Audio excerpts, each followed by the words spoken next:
किसी भी मंत्र का जाप आप चलते फिरते करें। कुछ ऐसे मंत्र होते हैं जो विशेष मंत्र होते हैं, जिनका अगर आप चलते फिरते जाप करते हैं तो आपकी ऊर्जा में वृद्धि होती है, साथ ही आपकी साधना का फल कई गुना बढ़ जाता है, आपकी पूजा का फल कई गुना बढ़ जाता है। जैसे गुरु मंत्र। गुरु मंत्र एक ऐसा मंत्र होता है जो गुरु के द्वारा आपको प्रदान किया गया होता है, जिस मंत्र में पहले से ही चेतना होती है। मात्र कुछ जाप से वो मंत्र सिद्ध हो जाता है और साथ साथ में वो कार्य करने लगता है। गुरु मंत्र एक ऐसा मंत्र होता है जिसका प्रभाव आपको मात्र 3 दिन के अंदर दिखना शुरू हो जाता है।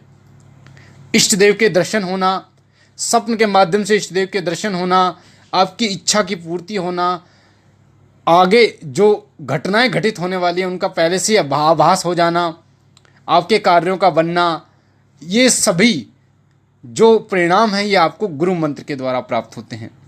तो गुरु मंत्र वो मंत्र होता है जो गुरु के द्वारा प्राप्त आपको होता है, साथ साथ में जो जिसे हम कह सकते हैं अर्ध चेतन मंत्र, जिसे हम कह सकते हैं अर्ध चेतन मंत्र होता है, यानी कि आधा जो चेतन होता है, जागृत होता है, मात्र कुछ जाप से उसको जागृत किया जा सकता है। तो गुरु मंत्र में क्या होता है, पहले आप गुरु मंत्र का कुछ दिन, 11 दिन, 21 दिन, 41 दिन बैठ के आप जाप करते हैं, जिससे वो पूर्ण रूप से जागृत हो जाता है। जागृत हो जाने के बाद उस मंत्र से आप कई प्रकार के कार्य आप कर सकते हैं।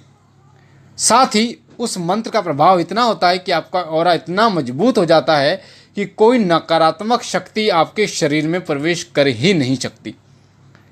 चाहे आप कहीं भी चले जाओ, चाहे आप अपने गांव की सीमा में हो, नगर की सीमा में हो, चाहे बाहर चले जाओ, चाहे शमशान में चले जाओ, कहीं भी चले जाओ, ना ही आपके ऊपर कोई तांत्रिक प्रयोग हो सकता है। कोई अगर तांत्रिक क्रिया भी आपके नाम से करना चाह रहा है तो वो भी असफल होगी, आपके ऊपर नहीं हो सकती। तो गुरु मंत्र जब आप 11 दिन, 21 दिन, 41 दिन निरंतर जाप कर लेते हैं, उसके बाद उसको चलते फिरते जाप किया जा सकता है। पर उस मंत्र को मानसिक जाप आपको करना होता है। ऐसा नहीं आप बोल बोल कर जाप कर रहे हैं, उपांशु जाप आप कर रहे हैं या वाचिक जाप आप कर रहे हैं।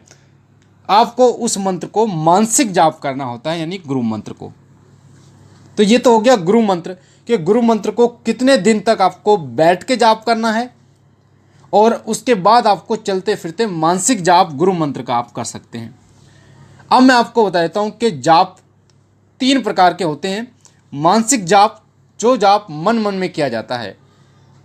उपांशु जाप, जो होठों के द्वारा किया जा सकता है, जो होठों के द्वारा किया जाता है, पर उसमें दूसरे व्यक्ति को आपका जो जाप है, जो आप मंत्र जाप कर रहे हो, वो आवाज़ सुनाई नहीं देती, यानी होठों से ये जाप किया जा सकता है। साथ ही वाचिक जाप होता है जो जोर जोर से किया जाता है, यानी बोल बोल कर किया जाता है, जिससे ध्वनि जो है वो अन्य लोगों को भी सुनाई देती है। तो 3 प्रकार के जाप होते हैं, मानसिक जाप, उपांशु जाप, वाचिक जाप। तो सबसे उत्तम जो जाप होता है वो मानसिक जाप होता है। पर मानसिक जाप की अवस्था तक पहुंचने के लिए सबसे पहले आपको वाचिक जाप का सहारा लेना होता है। वाचिक जाप यानी बोल बोल कर मंत्र का जाप करना। धीरे धीरे वो मंत्र आपके हृदय में, आत्मा में वो रटने लगता है। उसके बाद आपको उपांशु जाप करना होता है, यानी वाचिक जाप आपने किया, उसके बाद आप उपांशु जाप का अभ्यास करें, यानी होठों के द्वारा मंत्र को जाप करना।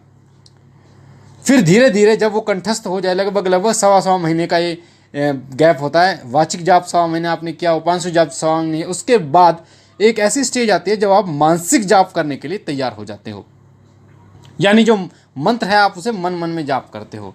और उसको जब आप मन मन में जाप करते हो, आप बैठ के जाप कर रहे हो, फिर चलते फिरते भी आप उस मंत्र का जाप करते हो, तो एक ऐसी अवस्था आ जाती है जब वो मंत्र जो है वो अपने आप आपके मन में चलने लगता है।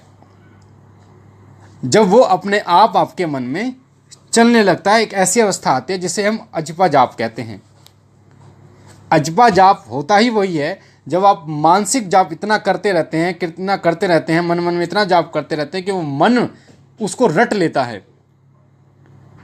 एक छोटी सी लाइन है जिसमें कहा गया है कि राम जाप करे मैं करूं आराम, मेरा राम जाप करे मैं करूं आराम। यानी जो मन में आपका मंत्र चलता है वो जाप करता है, और आप व्यक्ति की जो स्थिति होती है, शारीरिक स्थिति, वो कुछ नहीं करती।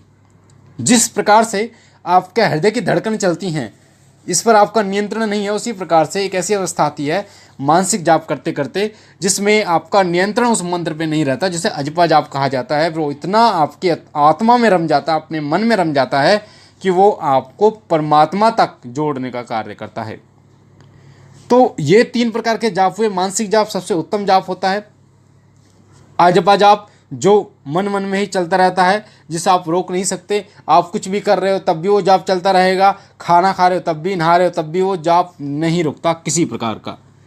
अब जो जाप है, अगर वो किया जाए किसी मंदिर में, किसी पवित्र स्थान पर, नदी के किनारे, तो वो जो जाप है वो कई गुना फल आपको देता है। साथ ही सात्विक भोजन करते हुए किसी मंत्र का जब जाप किया जाता है तो उसकी ऊर्जा का स्तर इतना बढ़ जाता है कि कोई भी देवता जो आता है उस आपकी तरंगें उस देवता तक पहुंच पाती हैं। इसलिए एक वीडियो में मैंने आपको बताया था कि दिशा का क्या महत्व है। दिशा, जिस दिशा की तरफ आप करते हैं मुख करके साधना, जिसमें कहा जाता है कि आप पूर्व दिशा की तरफ मुख करके साधना कीजिए, आप पश्चिम दिशा की तरफ मुख करके साधना कीजिए, तो उसमें क्या होता है, उस देवता का स्थान होता है और उस स्थान की तरफ जहाँ देवता का लोक होता है, जहाँ देवता का स्थान होता है, उधर की तरफ मुख करके आप जब साधना करते हैं, मंत्रों का उच्चारण करते हैं, तो मंत्रों की ऊर्जा बहुत जल्दी उस देवता तक पहुँचती है और बहुत जल्दी वो प्रसन्न होते हैं। अब बात करते हैं चलते फिरते किन मंत्रों का जाप किया जा सकता है। तो देखिए, चलते फिरते पंचाक्षरी मंत्र या षडाक्षरी मंत्र जो हैं उनका जाप किया जा सकता है।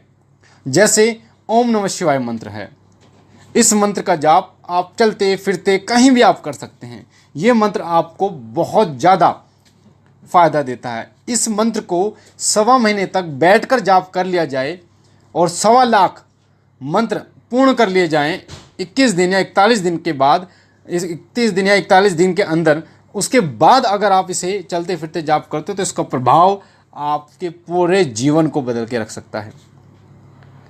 उसके बाद बीज मंत्रों का भी आप जो जाप है वो आप चलते फिरते आप कर सकते हैं। जैसे क्रीम क्रीम क्रीम क्रीम माता काली का मंत्र है। इस तरीके से जो मंत्र हैं, जो कि मंत्र हैं बीज मंत्र, उनका भी आप जाप कर सकते हैं चलते फिरते। साथ ही किन मंत्रों का जाप आप नहीं कर सकते चलते फिरते? गायत्री मंत्र। कई लोग कहते हैं जी गायत्री मंत्र का बिल्कुल नहीं कर सकते चलते फिरते। नवाण मंत्र, इसका भी आप बिल्कुल जाप नहीं कर सकते चलते फिरते। शावर मंत्र और तांत्रिक मंत्र, ये वो मंत्र है जिनका जाप आप चलते फिरते नहीं कर सकते। इसमें पूर्ण नियमों की आवश्यकता होती है, उन नियमों पर चलकर ही आपको उस मंत्र का जाप करना होता है। तो मैंने आपको बता दिया कि कौन कौन से ऐसे मंत्र हैं जिनका आप चलते फिरते भी जाप आप कर सकते हैं और कौन से मंत्र जिनका नहीं कर सकते। मैंने साथ ही आपको बता दिया कि गुरु मंत्र का क्या प्रभाव होता है चलते फिरते, कैसे उसका जाप किया जाता है। तो मुझे आशा है ये जानकारी आपको पसंद आई होगी। अगर आप पहली बार शिव कृपा परिवार पर हैं तो आपके सामने जो लाल कलर का बटन है सब्सक्राइब का, उसे दबा के चैनल को सब्सक्राइब कीजिए, बेल आइकन को दबाइए, ताकि भक्ति भक्ताई से जुड़ी जानकारियाँ, पूजा पाठ से जुड़ी जानकारियाँ निरंतर प्राप्त हो आपको। लाइक कीजिए, शेयर कीजिए और बहनों और भाइयों तक, ताकि और लोगों तक ये जानकारी जाए और लोग भी इसका फ़ायदा उठा पाएँ। और जिन लोगों के ऐसे प्रश्न हैं कि चलते फिरते किन किन मंत्रों का जाप करना चाहिए, नहीं करना चाहिए, उनको उनके प्रश्न का उत्तर मिल पाए।